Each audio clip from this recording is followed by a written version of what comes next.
Les informations données dans le Spotify Wrap 2025, vous allez le voir, sont super stratégiques pour les artistes. Et souvent, les artistes les regardent juste en mode assez rigolo, mais ils oublient qu'ils peuvent vraiment en tirer des conclusions et des axes d'orientation pour l'année qui suit. Moi, c'est Kael, je découvre en même temps que vous, je n'ai pas encore vu mes statistiques de 2025. On arrive donc sur ma page, mon Wrap 2025 est ici. Let's go. 2,2 millions de streams. Chou! C'est ce qu'on voit en premier, le nombre de streams qu'on a réalisé sur l'année. Alors en vérité, ce sera certainement un peu plus parce qu'évidemment les stats ne vont pas jusqu'au bout de l'année. Je sais pas où ça s'arrête, mais vous aurez un screen de mes vraies stats qui s'affiche ici. En tout cas, 2,2 millions de streams. L'an dernier, c'était un peu plus d'1 million. Donc on est en croissance. Et pour ceux qui m'écoutent d'ailleurs, grand merci à vous. Ensuite, on a le nombre total de listeners, 266 000 auditeurs sur l'année, donc 266 000 personnes différentes. Encore une fois, si les stats sont pas exactement les bonnes, j'afficherai celles actualisées juste ici. 266 000, je suis vraiment content. Merci à vous. Cette année, vous avez été beaucoup en plus à me soutenir. Je l'ai très bien vu, même en termes de messages, de DM et tout. Donc voilà à quoi ça peut ressembler effectivement quand on est en activité. Oh, ensuite on voit le temps total pendant lequel j'ai été streamé. Alors ici, 5,3 millions de minutes. 5,3 millions de minutes. C'est insane dit comme ça, en vérité. C'est insane dit comme ça. C'est logique, hein, parce que mes sons ils font à peu près 2 minutes, un peu plus, 2 minutes 30. Et il y a eu 2,2 millions de streams, ou un peu plus de 2 millions de streams. Donc c'est logique, mais c'est quand même énorme de se dire ça. 89 000 heures, c'est lourd. 3,7 000 jours. 531 semaines. Ah ouais, là, je prends conscience que c'est beaucoup plus qu'une année, par exemple. 10 ans en cumulé. 10 ans de contenu de ma voix qui a été écouté cette année. Je sais pas si on se rend compte de la dinguerie. Je me demande même comment c'est possible si je comprends bien la stat là. C'est un truc de ouf. C'est un truc de ouf. Le top son. On va voir le top son maintenant. Bonsoir madame. Forcément, c'est toujours lui. Il est toujours là après des années. 982 000 streams cette année. 982 000 streams, quasiment 1 million à lui tout seul. Vous voyez que dans un catalogue, en tout cas pour les artistes indés, et même les artistes de manière générale, hein, vous avez quelques sons qui tirent vers le haut. Donc faut pas hésiter d'ailleurs à sortir des sons, parce qu'en fait vous savez jamais vraiment lequel va être bon, enfin lequel je veux dire va embarquer les gens. Et là, en l'occurrence, c'est Bonsoir Madame. 982 000 streams, 178 000 auditeurs mensuels dans 148 pays différents. Ah oui, c'est vrai qu'il y a les pays aussi qu'on peut voir. Ici, de ce que je comprends, on va voir les autres sons que les fans aiment bien. Bonsoir Madame est le premier, du coup. Un monde parfait, 543 000 streams. Jamais fini, 162 000 streams. Prince de la nuit, 144 000 streams, mon Dieu. Et c'est des milliers de streams par son. C'est vraiment même des dizaines de milliers de streams par son. Et ce qui est super intéressant à voir, c'est que c'est pas mes sons les plus récents qui font le plus de streams. Quand les gens ils disent ouais mais les gens vont être saoulés si je poste 45 000 fois mes morceaux et tout machin, bah non parce qu'en fait Bonsoir Madame sorti en 2022, Un Monde Parfait sorti en 2020, Jamais Fini sorti en 2023, Prince de la Nuit 2023 ou 2024 je sais plus. Mais regardez là les sons, ce qu'on disait, Inobaku, ils sont sortis en 2025. Et forcément ils n'ont pas encore autant de streams parce qu'il n'y a pas encore tant d'auditeurs qui ont pu découvrir. Mais dans un an ou deux, ils vont faire le nombre de streams que fait Jamais Fini et autres, parce que les auditeurs auront eu le temps de me découvrir et de découvrir ces morceaux-là, grâce aux algorithmes, grâce aux stratégies de contenu que je mets en place, grâce aux ads, si je vois que c'est pertinent, puisque forcément, si un son continue à avoir des bonnes stats sur la durée, ça veut dire qu'il y a un public pour ça, et donc je peux faire des ads pour augmenter le reach, pour augmenter les ajouts en playlist, pour augmenter le référencement du son dans l'algorithme et augmenter mes streams sur la durée. Ensuite, longue vie à l'album, l'EP Bonsoir Madame est celui qui a été le plus streamé. C'était pas vraiment un EP, j'avais sorti le son et quelques mois plus tard, j'avais décidé de regrouper d'autres morceaux dans justement ce mini EP, mais c'était pas du tout prévu comme ça de base. Évidemment, vous vous doutez bien que comme Bonsoir Madame est le son qui stream le plus, c'est l'EP qui ressort des 3 EP que j'ai sortis. 4 saisons, c'était un vrai EP par contre. 610 000 streams, on le voit sur l'année. Probablement largement tiré par Un Monde Parfait, qui est un son de cet EP. Et Thérapie, qui est l'EP que j'ai sorti en septembre. Même chose, j'ai sorti un single par mois et j'ai tout rassemblé dans un EP. Après, pour le coup, celui-là, c'était prévu comme ça. On voit que j'ai 147 000 streams sur cet EP-là. Et c'est pas fini, c'est-à-dire que ça continue à générer des streams de jour en jour. Maintenant, on va voir les pays dans lesquels j'ai été écouté. 163 pays. Je crois que c'est un peu moins que l'an dernier, hein, si je dis pas de bêtises. Faut que je regarde, faudra que je compare. Mais 163 pays, c'est quand même déjà beaucoup. L'année dernière, certains avaient dit ah mais ça c'est quand il y a des bots.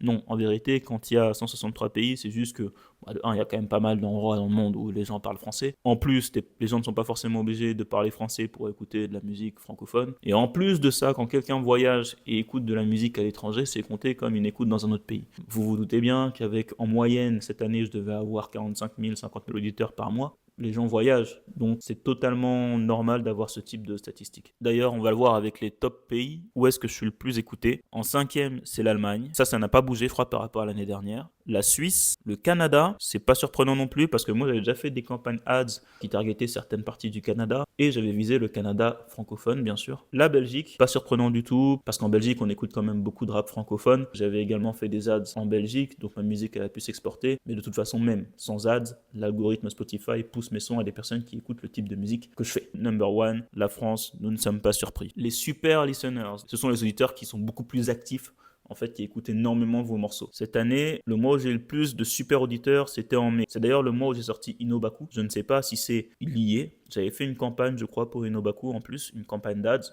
Mais du coup, ça devient vraiment rentable si vous convertissez des super listeners grâce à vos campagnes. Quand c'est bien ciblé, bien targeté, que vous gérez bien le truc, c'est toujours intéressant. Pendant ce mois-ci, 4% de mon audience étaient des super auditeurs. 37% de mes streams sont venus de mes super auditeurs. Ça, c'est super intéressant et c'est super important de le voir et de le comprendre. C'est que vous n'avez pas besoin d'avoir 1 million d'auditeurs. Il faut que vous ayez des auditeurs engagés parce que c'est eux qui vont vous rapporter le plus de streams. Et c'est comme ça que vous avez des artistes un peu niches qui arrivent à vivre beaucoup mieux de leur musique que des artistes qui essaient d'être mainstream mais qui n'ont pas du tout compris quelles étaient leurs audiences. Là, les stats ne mentent pas. 4% de mes auditeurs réalisent 37% de mes streams. C'est d'ailleurs à moi maintenant de réfléchir cette année et de comprendre qu'est-ce que mes auditeurs aiment vraiment et sur quoi est-ce que je peux me concentrer, tout en prenant plaisir à faire des sons. Mais ici, on est sur une page business de la musique, on va dire, et stratégie.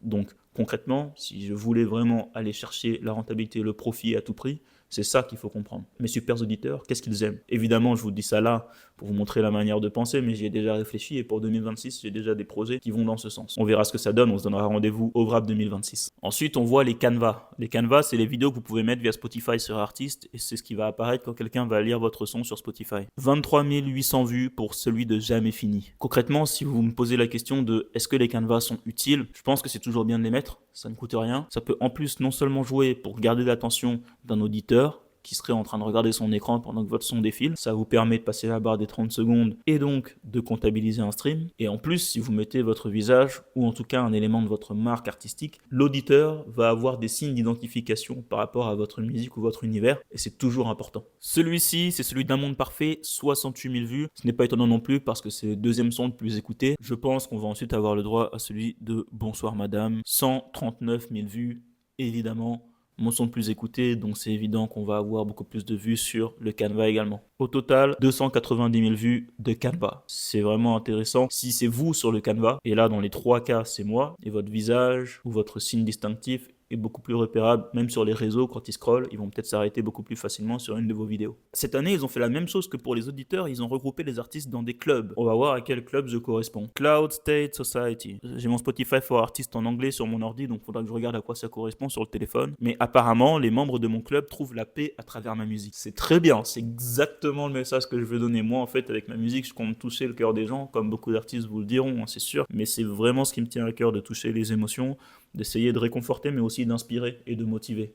Donc, si je peux aider à apaiser les gens, à trouver leur paix intérieure pour qu'ensuite ils soient au max pour aller chercher leur projet, ça me va très bien. Et je suis super content d'ailleurs que via Spotify, on ait cette réflexion-là de ce que je veux transmettre dans ma musique. Là, on voit que 15% des auditeurs sont dans ce club. C'est super important et super intéressant comme information parce que ça veut dire que potentiellement, le marché de personnes qui écoutent mon type de musique, il est de 15% de la base d'utilisateurs de Spotify. C'est énorme. C'est énorme pourquoi? Parce qu'en 2025, Spotify, c'est 281 millions d'abonnés payants et c'est 700 millions d'utilisateurs actifs. Donc, 15% de ça, c'est 105 millions. C'est quand même largement assez si vous faites de la bonne musique pour aller chercher des auditeurs. Évidemment, faut nuancer. J'étais cette année sur un style plutôt rap français. Du coup, il faut regarder la part de la population qui écoute de la musique en français ou en tout cas qui aime la musique, même si c'est pas dans leur langage naturel et qui vont pouvoir écouter des sons en français. Et il faut aussi regarder la part d'auditeurs de rap français. Ce qui est intéressant aujourd'hui, c'est que le rap, c'est quand même le style le plus écouté sur les plateformes de streaming. Donc on a quand même une bonne part du gâteau si vous voulez. Mais évidemment, ce ne sera pas 105 millions de potentiel. Par contre, c'est vraiment très révélateur du fait que si vous vous débrouillez plutôt bien avec les algorithmes, si vous comprenez comment ça fonctionne, vous pouvez aller chercher des auditeurs.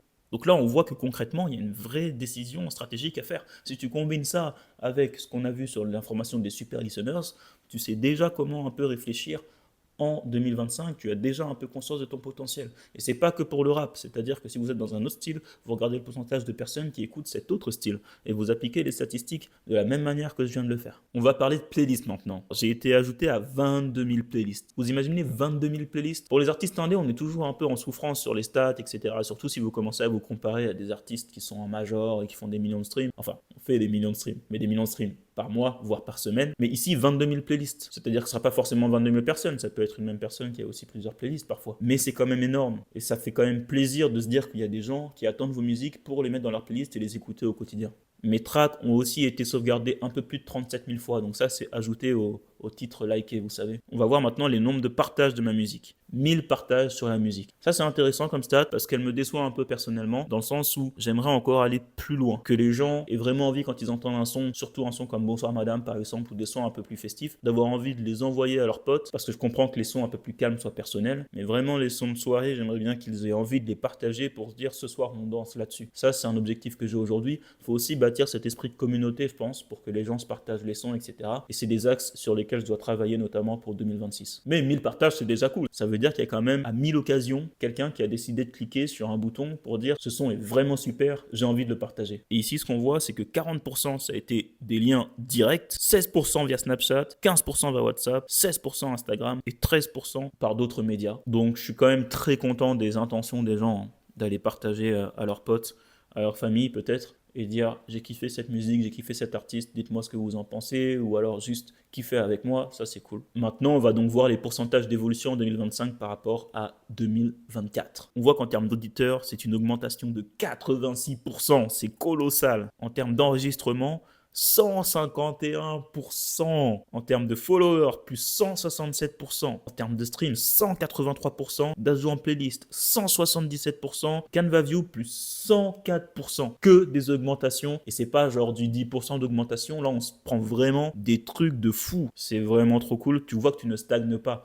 Parfois, tu as l'impression que tu stagnes un peu, que tu sais pas trop où tu vas. Mais en fait, quand tu regardes, on te rappelle que, ah oui, mais attends, tu regardes les gens qui sont déjà au sommet et tu te dis que tu aimerais bien y être. Mais les mecs sont là depuis 10 ans. Moi, ça fait à peu près 2 ans que je sors des sons de manière régulière. Et donc, ça commence vraiment à s'enclencher et à payer. Évidemment, je vais aller chercher encore beaucoup plus pour 2026. Et je pense qu'avec ce que je prépare, ça sera vraiment possible. Oh, ça, je me souvenais pas qu'il y avait ça l'année dernière. Je sais pas si c'est le cas.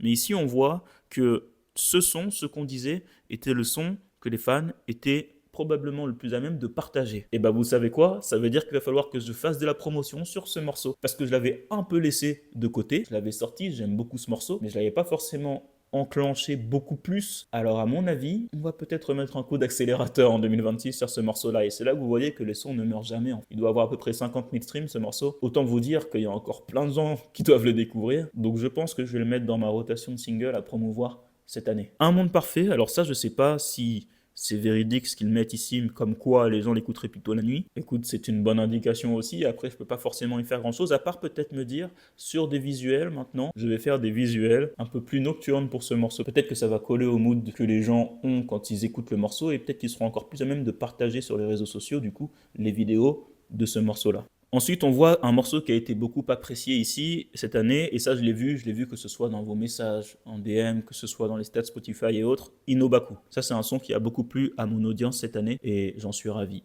Comme si comme ça, apparemment, ce serait un son qui emmène bien dans le week-end, et ben écoute, ça me fait plaisir, c'est vrai que c'est un son plutôt relax, plutôt détente, donc écoutez, c'est pareil, tous les sons qui apparaissent ici, en fait, je vais les repromouvoir, et donc ça me fait penser que je vais peut-être devoir faire des visuels festifs avec ce morceau-là, ou des visuels qui montre un esprit plutôt de détente, un esprit plutôt week-end en fait, hein, tout simplement.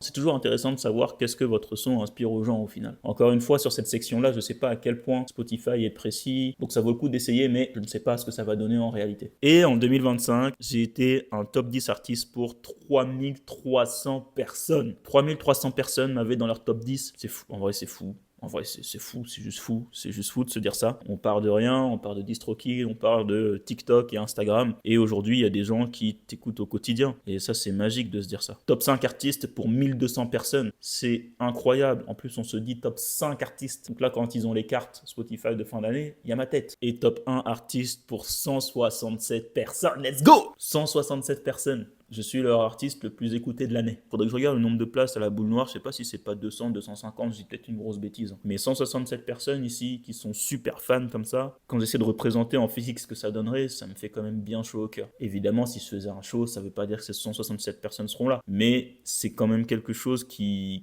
aide à sortir un peu juste des stades du digital. Et ça montre que ce qu'on fait ici, quand moi je parle de business et que les gens ils me disent oui, mais attends, là tu oublies l'esprit musique. Non, c'est juste que je vous montre ce que je fais pour arriver à ces résultats, mais à la fin, on est bien connecté autour de la musique. Et donc, à la fin, on a 167 personnes pour qui je suis l'artiste numéro un parce qu'ils ont découvert ma musique grâce à ce que j'ai mis en place. Mais le but, c'est toujours de faire kiffer les gens, de partager et de kiffer avec les gens. C'est ça le message qu'il ne faut pas oublier après cette vidéo statistique. Mais c'est pour ce genre de choses qu'on se bat. Et dans un an, j'espère que ça aura fait fois 1000, fois 1 million, fois 1 milliard. Impossible fois 1 milliard, mais vous avez compris l'idée. C'était la dernière stat. J'ai été super content de faire ce top avec vous. On l'a découvert en live. Si vous avez des questions ou que vous voulez qu'on analyse votre top ensemble ou même vos stats Spotify for Artists de manière générale, n'hésitez pas à m'envoyer un DM parce que c'est un truc que je fais au quotidien pour moi et d'autres artistes. Et c'est vraiment super cool de pouvoir se plonger dedans et de comprendre concrètement qu'est-ce que les fans ils aiment et comprendre précisément où vous pouvez aller si vous le souhaitez.